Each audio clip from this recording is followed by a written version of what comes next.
नमस्कार मित्रों, अमारी आ चेनल में तमारुं स्वागत है। नडियाद खेड़ा जिला में चांदीपुरा वायरसने कारणे વધુ एक बाळकનું संस्कारबद्ध મોત નીપજ્યું છે। જ્યાં ગણેશવર્ષ તાલુકાના ઘડિયા ગામમાં 10 વર્ષીય બાળકમાં ચાંદીપુરા વાયરસના સંસ્કારબદ્ધ કેસ નોંધાતો ગોધરા અને ત્યારબાદથી બરોડા ખાતે દાખલ કરવામાં આવ્યો હતો। 5 દિવસની સારવાર બાદ ગુરુવારે બાળકનું મોત નીપજ્યું હતું। અત્યાર સુધીમાં જિલ્લામાં 6 બાળકો ચાંદીપુરા વાયરસની ચપેટમાં આવી ચૂક્યા છે। जी हाँ मित्रों, વધુ વાત કરીએ तो ખેડા જિલ્લામાં અત્યાર સુધીમાં 6 બાળકો ચાંદીપુરા વાયરસના ચપેટમાં આવી ચૂક્યા છે।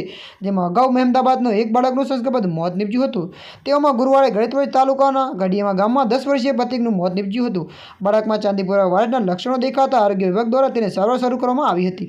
દિવસભરની સારવાર બાદ પણ બાળકનું આરોગ્યમાં સુધારો ન થતાં તેને ગોધરા ખાતે રેફર કરવામાં આવ્યો હતો, જ્યાંથી વધુ સારવાર માટે બરોડાની એચજી ખાતે રેફર કરવામાં આવ્યો હતો।